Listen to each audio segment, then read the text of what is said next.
Okay. Everyone settle down. We've got about 30 boxes of crayons, so some of you are going to have to share. I want the blue ones. There's not a box with just blue. It's a bunch of different colors. That's how crayons work. But I have some warm tones. For the last time, these are for the kids, Ashford. Yeah, well, I want to help with the coloring. It'll make me feel better. If there's enough and they feel like sharing, you can join in, okay? Otherwise... What is it, Savannah? That engineer seems to think that I work here. They're sending me to run errands. Oh, does Ray need me? If they needed you, I'm sure they could have got up to get you themselves instead of sending a passenger. Do I look like an errand runner? Am I wearing a little uniform? Savannah, there aren't passengers and staff anymore. We're all just survivors. Oh, but that doesn't mean... Could you watch the kids for me while I go talk with Ray, please? I need someone to keep them in line, and Ashford isn't going to cut it. I'm not here to watch kids any more than I'm here to run errands. No, you're here for the same reason I am. The ship crashed, and if we don't all look out for each other, we're not going to make it. You understand me? But... I said, do you understand me? Yeah, I understand. Good. I shouldn't be too long, and even if I am, the kids' parents should be done cleaning up the cargo bay soon. Lady, Ugh, what do you want? I had an accident. Tomer, get back here!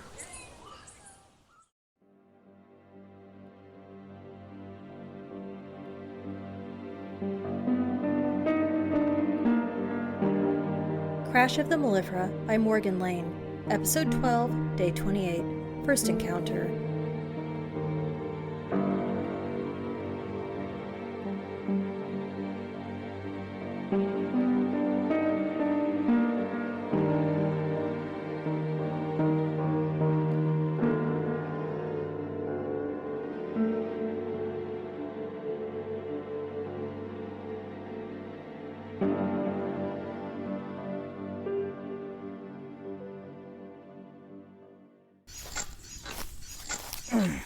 Okay.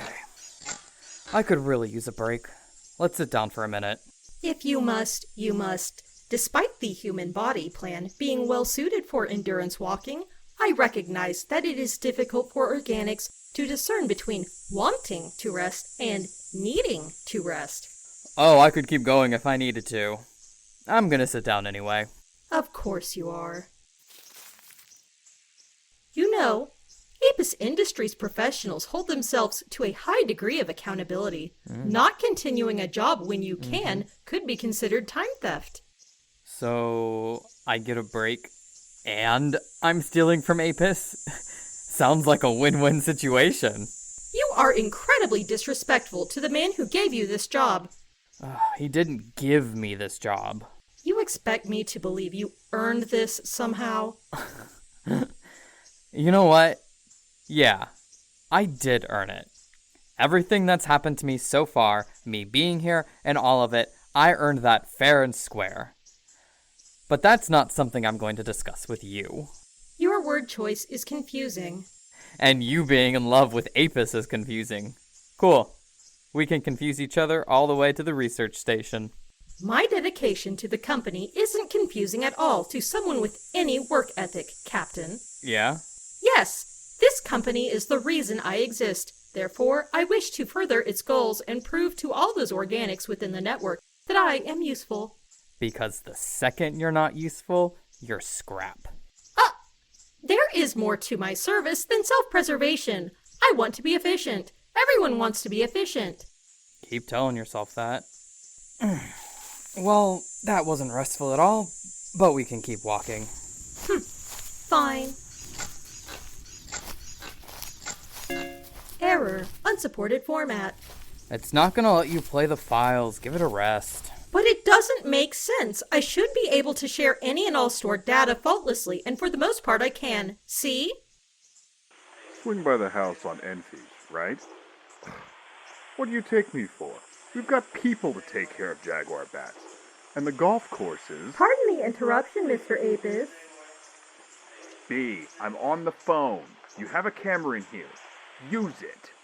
I can see that, sir, but the DOR inspector really is insistent on speaking with you. Yeah, it's her again. I'm gonna have to let you go, Todd. Right. Like I'd marry something that follows me to work and can't cook. Ew. That was just one small section of memory from my database chosen at random, and as you can see, both audio and visual displays are functioning perfectly. It's just strings of data regarding this planet that don't want to cooperate. Apis is kind of a jerk to you.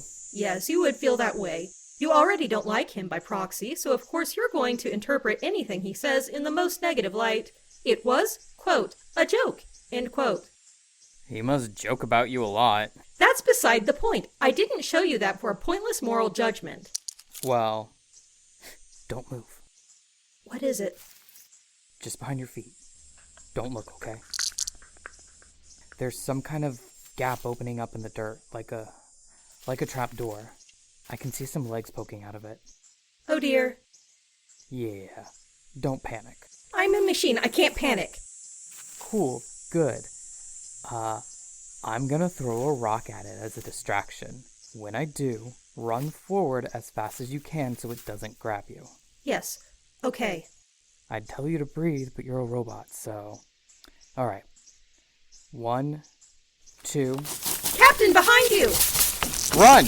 Oh dear, oh dear, oh dear, oh dear!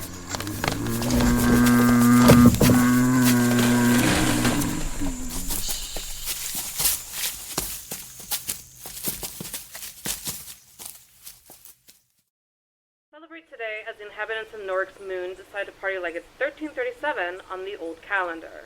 Really? What are they celebrating today, Jessica?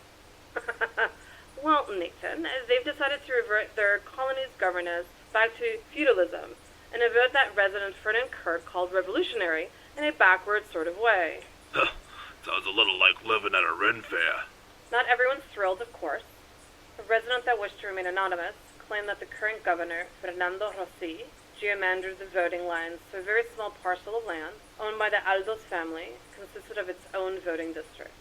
Here is that source now. Look, the deal was that if I was your source, you'd get me out of these stocks, yeah? I'll give a full interview, but first, someone's coming. Act natural. Well, as they say in the old world, that's politics. Listening to the news again? Oh, yeah. Nothing came up about Apis looking for us, but I figure it's good to stay informed of how things are going out there. Good, huh? You look a little sick. That's politics. Ugh. You know, you could just take a break from that stuff while we're stranded.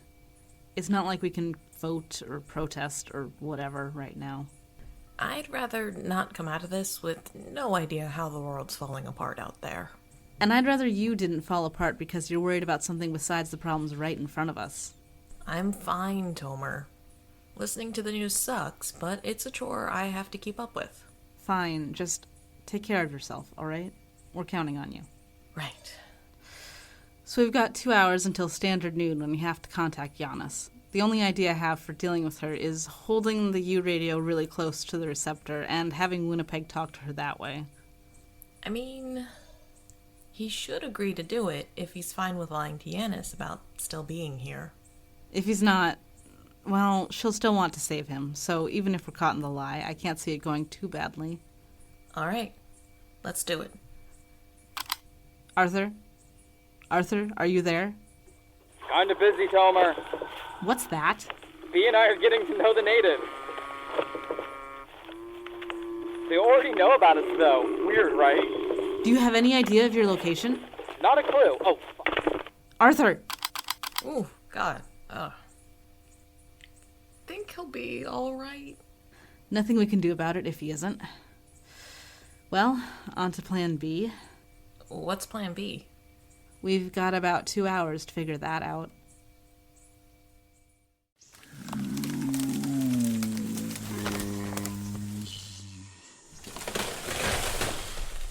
Okay, we can move on if we're quiet and careful. It's lost us. This is fascinating. Yeah, my favorite part is where we're not being eaten. I mean that, well, Charles' research indicates indicated that they have poor eyesight and navigate largely through chemical receptors on the antennae, but this one is barely using its antenna at all. I wonder if it's injured.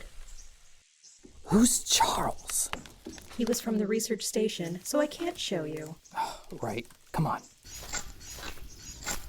It'd be helpful if you could remember stuff about where the station is instead of random people that used to work there, assuming they're even real. I can hardly conceptualize a glitch in which my processor would fabricate that sort of data. I doubt I would have the capability. Right. And anyway, what about Unit 9-146? Have you seen any more signs of its movements? The trail's all mixed up with the tracks from that giant bug now, but they were heading this way. We're just gonna have to sweep back and forth until I can pick it up again. Well, be careful. No more talking, it's still too close. Get down.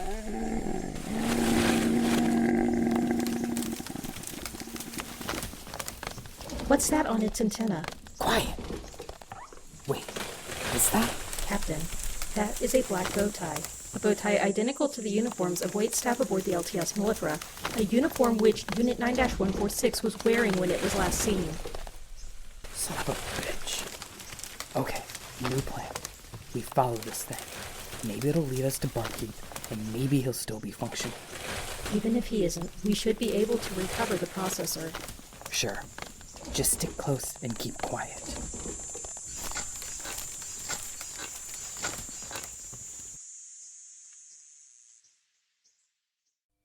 Let's make sure we've got this straight. He just ran off. Yeah. He left to go scouting without telling anyone. Anyone who knows Arthur would believe that. And if he doesn't come back, we don't know anything. We're sending a search party out for him first thing, but there's no telling exactly how long it'll take or even if he's okay. We're trying. That's it. Okay. Do we need to wait for her to call us, or... There's no need to contact me. I mean, don't do that. Apologies, but one may find that humorous. How much did you overhear? Almost nothing. Now, is Arthur with you? Oh, well... He took off about half an hour ago without saying anything to us. We think he was scouting. Curious. Did you not tell him about this meeting? He... forgot? That is believable. How much time do you estimate will pass before his return? We're not really sure.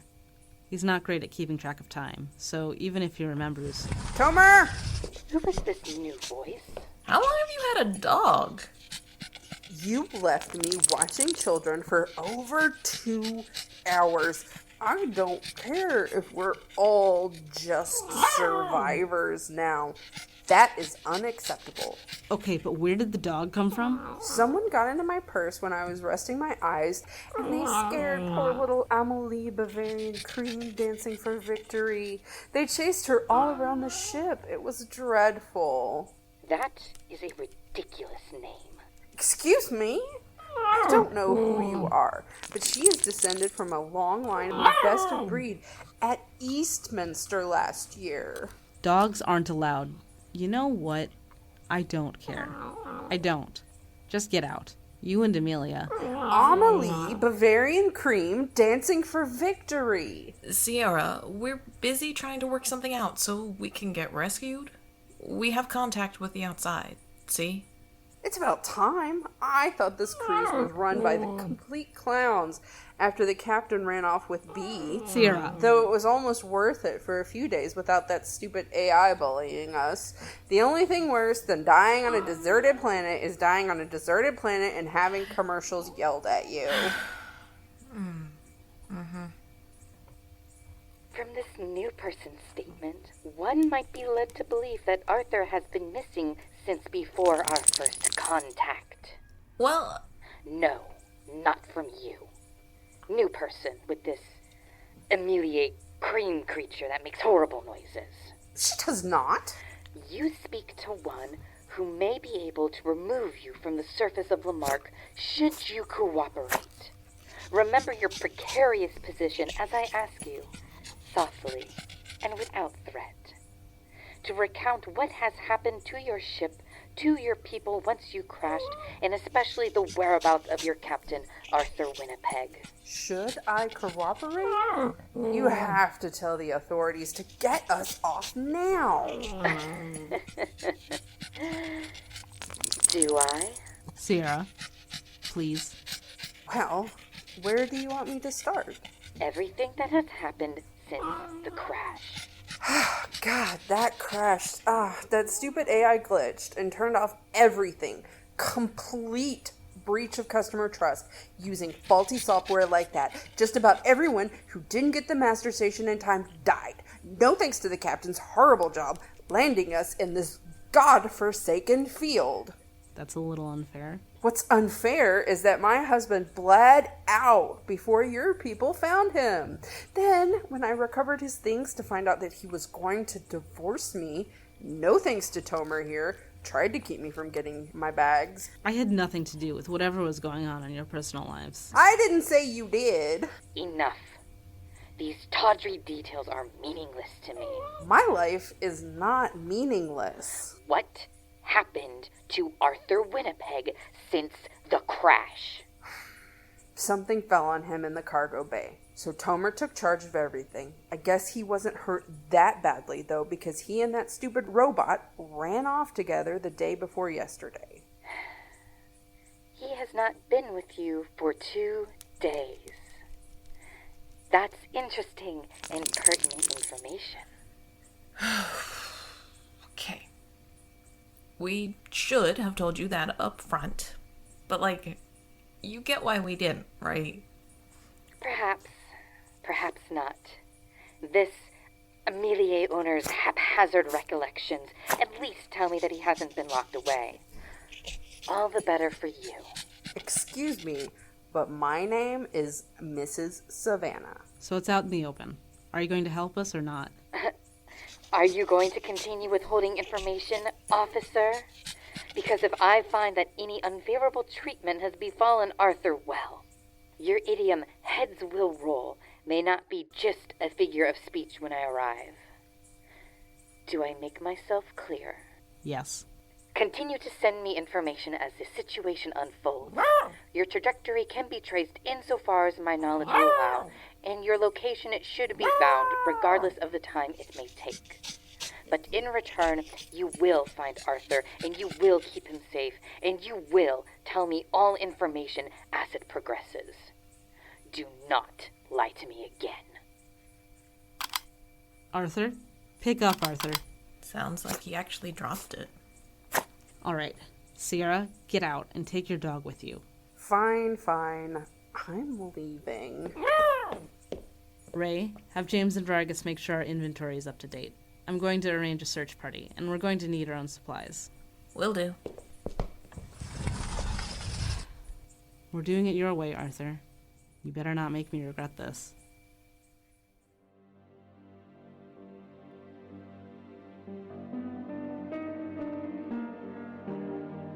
Crash of the Mellifera is a podcast written and edited by Morgan Lane. This episode featured Morgan Lane as Worker B and Ashford, Lucas Martin as Captain Winnipeg and Giannis, Rhianna Orr as Sierra Savannah, Alexandria Young as Security Officer Tomer, Amanda Jew as Ray, Michael Lane as Nathan, Veronica Regalado as Jessica, and Sean Casey as Mr. Apis. Our theme was written by Sam Kitch.